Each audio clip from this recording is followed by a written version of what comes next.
Ok, nous allons lire dans Hébreux 12. Seigneur, nous te recommandons toutes choses.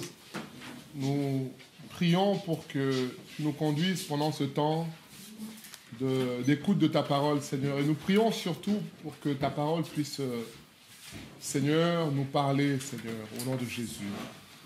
Manifeste-toi, toi qui es le Dieu vivant, le Dieu fidèle. À toi la gloire et l'honneur au siècle des siècles. Amen. Amen. Hébreux au chapitre 12.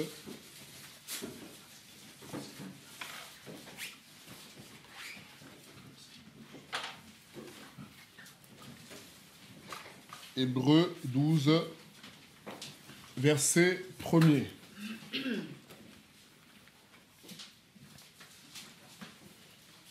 Donc, je lis la version français courant, mais dans les autres versions, je crois que c'est écrit « C'est pourquoi ». Ça commence par « C'est pourquoi ». Moi, je lis ici « Quant à nous, nous sommes entourés de cette grande foule de témoins. Débarrassons-nous donc de tout ce qui alourdit notre marche, en particulier du péché qui s'accroche si facilement à nous, et courons résolument la course qui nous est proposée. On peut lire le début du verset 2. Gardons les yeux fixés sur Jésus, dont notre foi dépend du commencement à la fin. Voilà ce que l'écrivain du livre des Hébreux nous dit. Alors beaucoup pensent que c'est l'apôtre Paul lorsqu'on lit le développement de ce qui est écrit, mais surtout certains mots, les allusions à certains mots qu'on va voir. Et le thème de notre partage aujourd'hui, c'est une foule de témoins. Une foule de témoins. C'est ça le thème de notre partage. Alors, comme je disais dans les versions, c'est écrit « C'est pourquoi ». Donc, « C'est pourquoi » marque une conséquence à quelque chose qui a déjà été dit auparavant. Or, Hébreux 11 nous parle des héros de la foi. On nous dit qu'il y a des gens qui ont marché avec Dieu, qui ont été fidèles à Dieu, qui, malgré le fait qu'ils n'aient pas vu les promesses s'accomplir sur la terre, ils les ont salués de loin. Et on décrit encore d'autres choses que tous nos patriarches ont vécu. Alors, l'apôtre nous dit maintenant, quant à nous, maintenant, en ce qui nous concerne, c'est pourquoi nous devons prendre un modèle sur ces témoins-là qui ont marché et courir la même course. Alors, on va définir d'abord c'est quoi un témoin, et ensuite on va parler de la vie chrétienne en faisant allusion à la course dont Paul parle ici. Un témoin, c'est qui? Un témoin, c'est quelqu'un qui assiste à une scène et qui peut en restituer les faits. C'est ça un témoin. Il a vu quelque chose qui s'est passé et il peut parler de ce qu'il a vu. C'est ça le terme classique, commun. Mais lorsque Paul parle de témoin dans la Bible, il ne parle pas de celui seulement qui a assisté à une scène, il parle de modèle. Vous savez, parfois, il y a, je ne sais pas quel exemple je peux prendre, sur un examen, par exemple, le prof va avoir une copie témoin. La copie témoin, c'est ça qu'on appelle le corrigé. C'est-à-dire qu'il se sert de la feuille témoin pour corriger les examens des étudiants. Je ne sais pas si on se comprend. Donc, sa feuille à lui, c'est le modèle témoin. Un exemple, je veux faire coudre une chemise, je vais chez mon tailleur avec une chemise témoin en disant, tailleur, fais-moi une chemise en te référant aux mensurations ou au modèle que je t'apporte. Je veux faire une coupe, je vais chez le coiffeur pour dire, tiens, j'aimerais cette coupe-là. C'est une coupe témoin. En fait, c'est un modèle que j'apporte, et je voudrais que le travail qui est fait soit fait selon ce modèle-là. Et c'est ça que Paul nous dit ici. Il nous dit que nous avons une grande nuée, dans les versions c'est écrit, une grande nuée de témoins, une grande foule de témoins.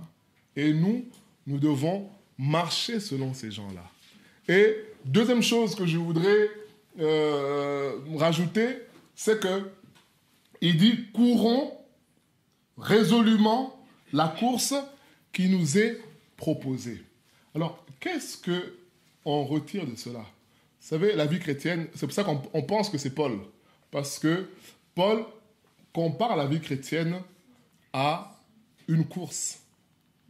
Et vous savez que dans l'époque grecque, il y avait des arènes dans lesquelles les athlètes concouraient et il y avait des témoins qui étaient autour. Vous savez, c'est un peu comme un vélodrome. Je ne sais pas si tout le monde a déjà été dans un stade ou une piste d'athlétisme. Il y a des athlètes qui courent et il y a des gens qui sont autour qui regardent le spectacle. Voilà. Et c'est ce que Paul explique pour montrer ce à quoi fait référence la vie chrétienne. Il dit que c'est comme des athlètes, on peut lire, hein, 1 Corinthiens 9,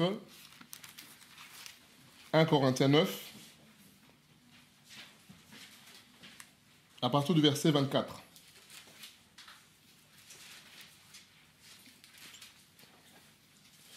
Vous savez sûrement que les coureurs dans le stade courent tous, mais qu'un seul remporte le prix. Courez donc de manière à remporter le prix. Tous les athlètes, vous voyez, l'apôtre Paul fait référence, c'est pour ça qu'on pense que c'est l'apôtre Paul qui écrit, vous voyez il compare la vie chrétienne à la course. Il dit, tous les athlètes à l'entraînement s'imposent une discipline sévère. Ils le font pour gagner une couronne qui se fane vite. Chez nous, c'est écrit corruptible. Mais nous le faisons pour gagner une couronne qui ne se fanera jamais. Verset 26.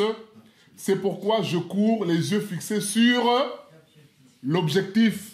Et ici, c'est écrit sur le but. Et on a lu dans Hébreux 12, il disait, courez les yeux fixés sur... On a lu sur Jésus, qui est le consommateur de notre foi. Voilà. Il dit, c'est pourquoi je suis semblable au boxeur qui ne frappe pas au hasard. Je traite durement mon corps, je le maltraite sévèrement afin de ne pas être moi-même disqualifié après avoir prêché aux autres. Alors, j'ai pris cet exemple-là pour nous montrer à quoi fait référence la vie chrétienne. La vie chrétienne est semblable à une course. Et dans une course, il y a des entraînements, il y a l'événement lui-même, mais il y a aussi le fait d'accepter la notion d'effort. Et cette notion d'effort est liée aussi à la souffrance. C'est ça. Mais en même temps, tout ça se fait dans des règles qui sont fixées. C'est-à-dire que tu ne peux pas faire ce que tu veux. Il y a des règles qui sont fixées. Voilà. Et l'apôtre Paul ajoute un autre élément ici, dans ma version. Il dit, je ne boxe pas comme battant de l'air. Donc, il compare aussi la vie chrétienne à un combat. Et toujours, on est toujours dans le même contexte, hein, des arènes grecques où il y avait des lutteurs qui se battaient et les témoins, la foule qui était là, encourageaient pour que la personne se surpasse et finalement gagne. Et il le dit à Timothée, dans 1 Timothée, ceux qui veulent lire, 1 Timothée 6, 12, il dit « Combat le bon combat et saisis la vie éternelle pour laquelle tu as été appelé et pour laquelle tu as fait une confession devant une multitude de témoins. » Voilà. C'est-à-dire que quand tu t'es converti devant des gens qui t'ont vu, mais aussi devant des pères qui t'ont soutenu. Alors il dit, combat ce combat-là, il rajoute 2 Timothée 4, 7, il dit, j'ai combattu le bon combat, j'ai achevé. Vous voyez les deux notions là. C'est ce à quoi fait référence la vie chrétienne. Alors pourquoi je parle de ça? C'est là qu'on va arriver maintenant à notre thème. Une grande nuée de témoins. Une foule de témoins. Je parle de ça pourquoi? Parce que, vous savez, il y a des souffrances qu'on vit dans la vie chrétienne où on a l'impression d'être le seul à vivre ça. Où on a l'impression d'être le premier. Pour ceux qui écrivent, 1 Roi 18, c'est l'histoire d'Élie, verset 22. On nous dit qu'Élie pleure, il dit à Dieu, je suis resté combien? Tout seul. Et il cherche à m'ôter la vie. C'est-à-dire qu'il y a des combats qu'on vit dans la vie chrétienne, il y a des souffrances qu'on peut vivre. On a l'impression que nous sommes les premiers à vivre ces souffrances-là.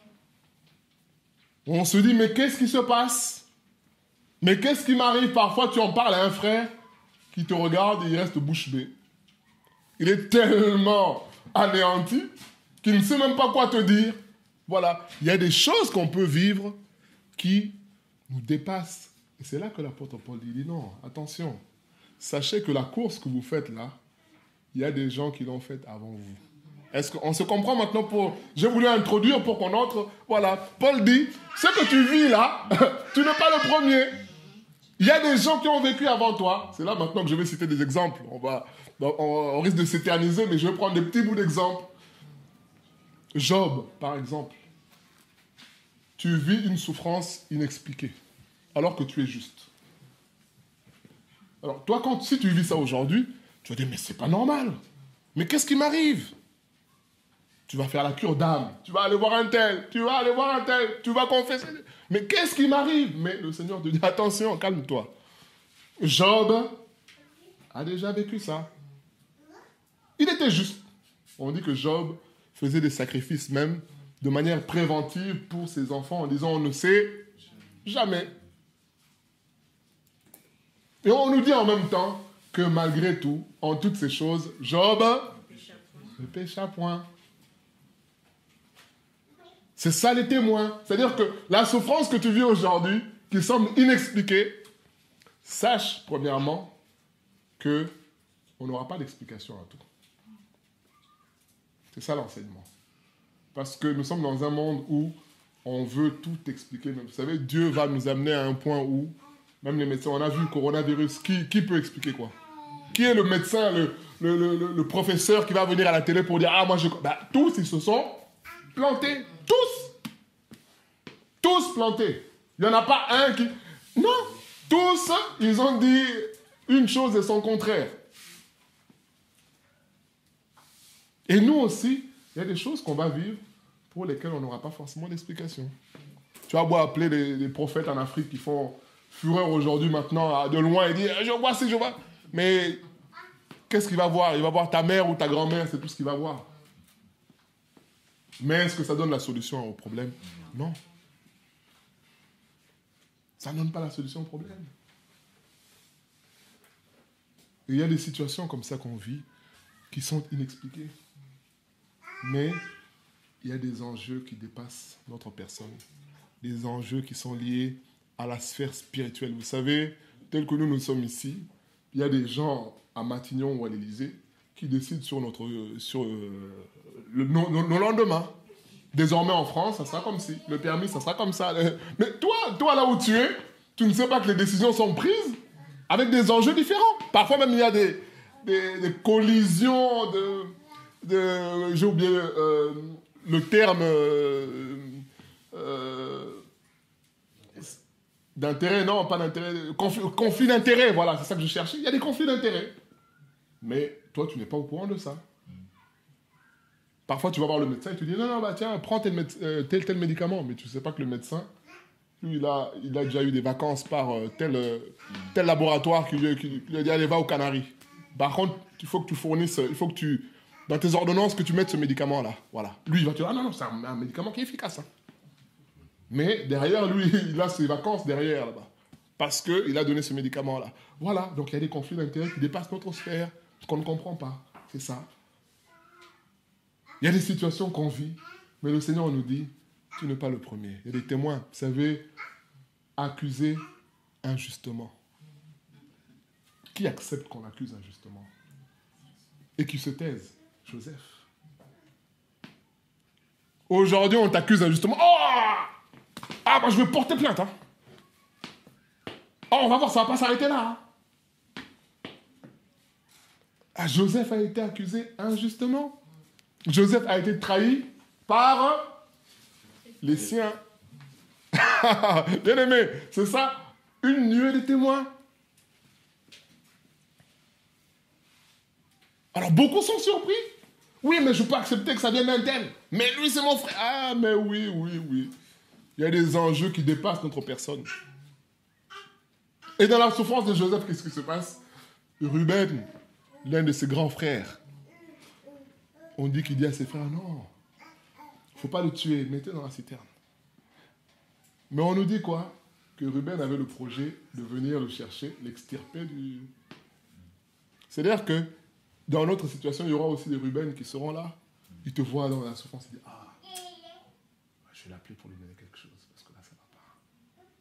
Mais quand il vient pour te donner la chose, lui-même, il n'a même plus la chose. Ruben vient pour sauver Joseph.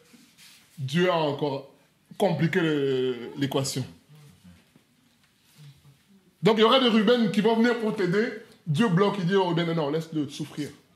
Laisse-le galérer. Je ne sais pas si on se comprend dans ce que je suis en train de dire là. Parce que Dieu, lui, imaginez que Ruben ait sorti Joseph de la citerne où il était.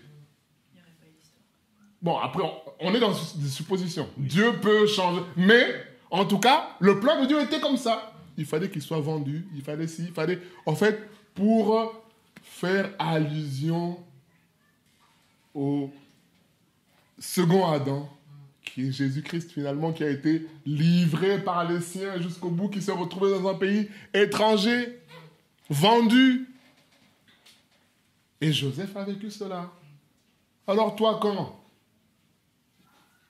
tu te sens trahi, tu en fais une affaire d'État, le Seigneur te dit, écoute, il y a des témoins, il y a des gens qui ont vécu ça avant toi et qui ont fini par dire, le mal que vous m'avez fait, Dieu l'a transformé en bien. Tu n'arrives pas à avoir d'enfant, mais tu n'es pas le premier. Tu n'es pas le premier. On dit, lorsqu'on parle d'Anne, on dit que c'est qui l'avait rendu stérile? L'esprit mauvais. Ah, on dit que c'est Dieu lui-même qui l'avait rendu stérile. Mais puisque Dieu avait ses propres objectifs. C'est ça la réalité, bien-aimée. Quelquefois, on vit des situations, on pense que c'est nous, mais Dieu m'a puni, mais je dis bien que c'est difficile. Mais l'apôtre nous dit, courons la course en regardant au modèle. Bien sûr, les yeux fixés sur tout ce que je suis en train de dire là. Le modèle parfait, c'est Jésus. Là-dessus, on est d'accord. Tu n'arrives pas à avoir d'enfant, tu commences à te lamenter, tu vas chercher des solutions, On se rappelle d'Abraham, la même chose. Hein. Sa femme nous dit, mais attends, prends Agar. Dieu t'a fait des promesses, mais ça passera par la servante. Abraham est allé. Il s'est dit, bon, comme ça, on va accélérer le programme de Dieu. On va aider Dieu. Dieu lui dit non. Il dit, ce n'est pas lui que j'ai choisi. C'est le fils que moi, je te donne. Ah, mais comment tu vas faire, Seigneur? Mais regarde l'âge qui avance. Regarde le temps qui passe. Nous ne nous trouvons pas nous-mêmes dans des situations où on attend quelque chose de Dieu. Dieu te fait la promesse, mais en même temps, il ne se passe rien. Le Seigneur te dit aujourd'hui, calme-toi, jeune homme. Il y a des gens qui ont vécu ça. Vous savez, les témoins,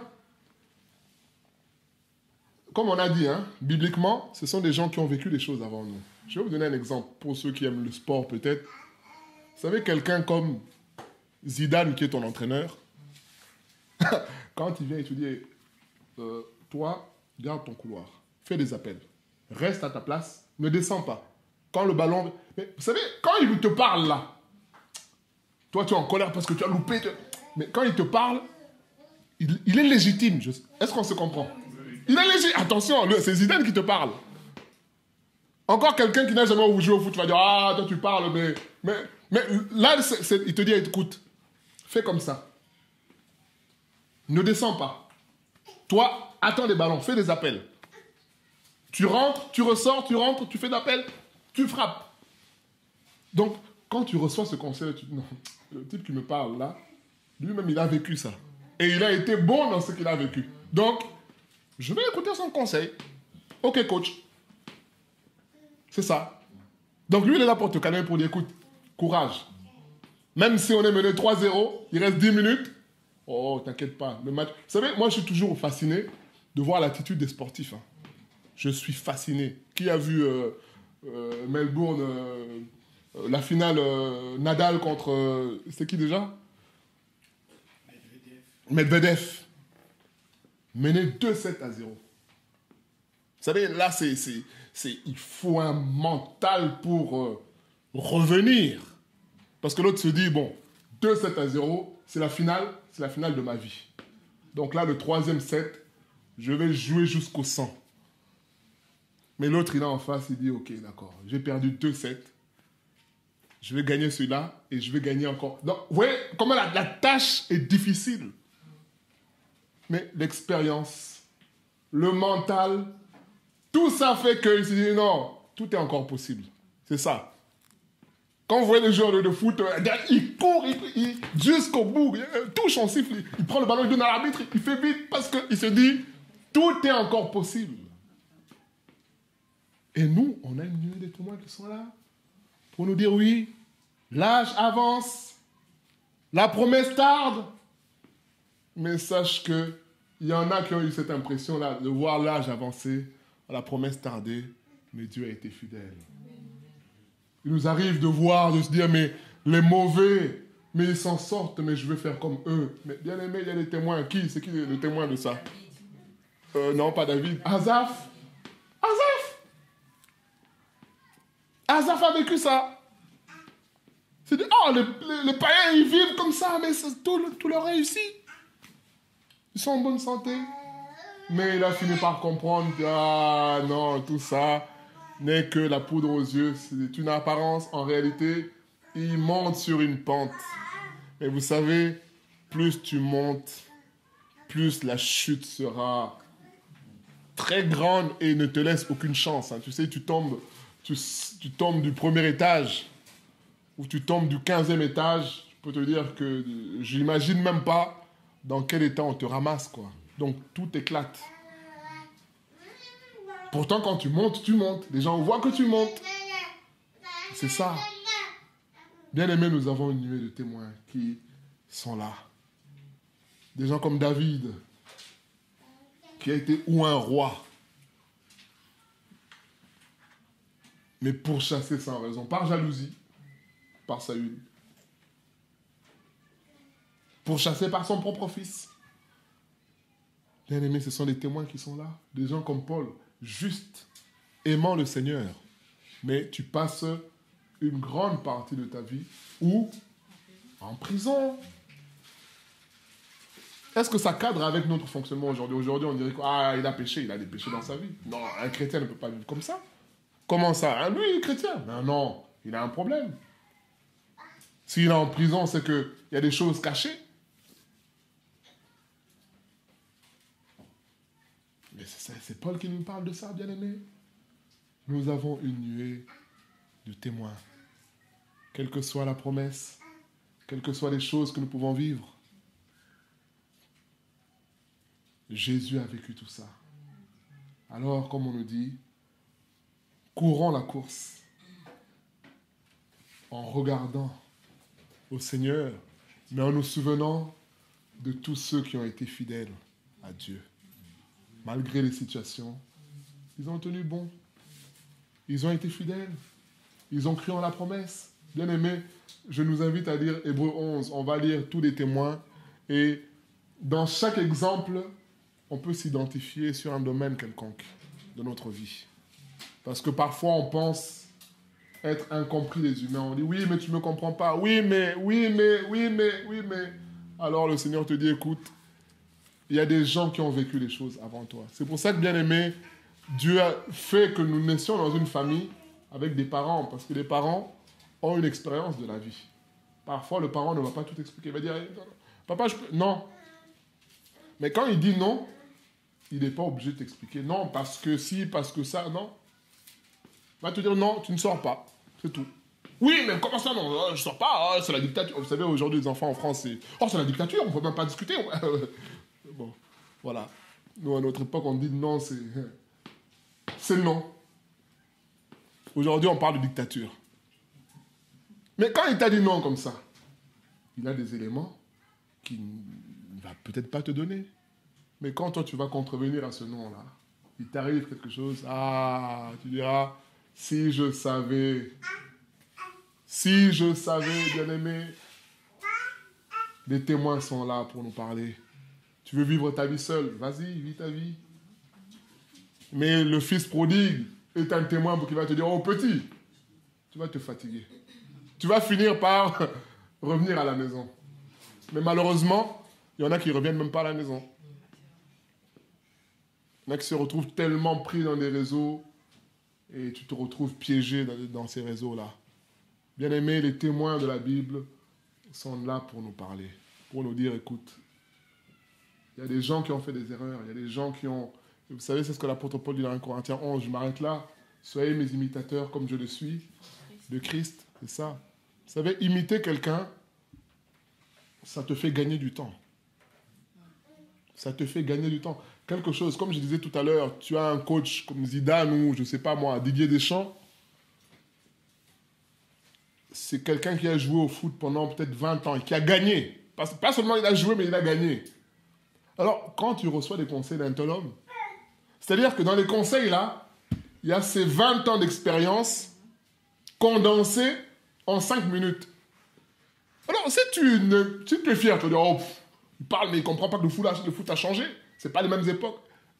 Mais ce n'est pas une question d'époque. C'est que lui, ce qu'il te partage, ce sont des choses qu'il a appris, parfois, en faisant des erreurs. Parfois, il va te dire, quand on te pose des questions, ne réponds pas. Beaucoup. Reste calme. Oh, moi, il dit ça parce que lui, il ne sait pas parler. Moi, je parle bien. Mais combien de joueurs sont piégés? À cause de beaucoup parler. Voilà. Et si vous remarquez bien, les joueurs de foot, ils ont un langage convenu. Hein. Ah, vous venez de gagner? Oui, mais vous savez, nous, on ne se réjouit pas de la victoire. Nous, on prend les matchs les uns après les autres. Voilà. Ils ont tous le même discours. Voilà. Joie ou pas joie, mais on te dit, hey, calme-toi. Va doucement. C'est ça, bien aimé. Les témoins sont là pour nous dire, écoute, tu n'es pas le premier. Même si ça tarde, même si c'est long, même si ça paraît inaccessible, il y a des gens qui ont vécu ça avant toi. Mais ils ont été fidèles à Dieu. Ils ont continué à aimer Dieu. Ils ont continué à croire en Dieu. Ils ont continué à s'humilier devant Dieu. Ils ont continué à prier. C'est ça, bien aimé, que le Seigneur nous aide à suivre le modèle des témoins qui sont dans la Bible au nom de Jésus. Seigneur, nous prions pour que tu nous aides, Seigneur, à vivre selon les modèles qui nous sont donnés, Seigneur, et à vivre, Seigneur, notre course. Seigneur, comme ces modèles, Seigneur, à combattre, Seigneur, selon les règles, comme l'apôtre Paul dit à Timothée, comme lui-même a combattu, Seigneur, en gardant la foi, Seigneur. Seigneur, aide-nous, Seigneur, lorsque il nous arrive de douter, Seigneur, que nous puissions nous rappeler que nous avons des modèles qui, malgré les difficultés, les doutes, te sont restés fidèles, Seigneur. Seigneur, aide-nous, Seigneur, à nous inspirer de notre Maître Jésus-Christ. Il est écrit, existant en forme de Dieu, il n'a pas regardé cela comme une proie arrachée, mais il s'est dépouillé, Seigneur, pour mourir à la croix. Et il est écrit qu'il a reçu le nom qui est au-dessus de tout nom. Seigneur, nous prions pour que tu nous aides, Seigneur, à suivre les modèles, Seigneur, qui sont écrits, qui sont décrits dans la Bible. Merci pour la foi. Merci pour l'amour pour toi. Merci pour ton esprit qui nous fortifie et nous rappelle que nous devons te faire confiance, quels que soient les événements que nous pouvons vivre au nom de Jésus. Amen. Amen. Que Dieu soit béni.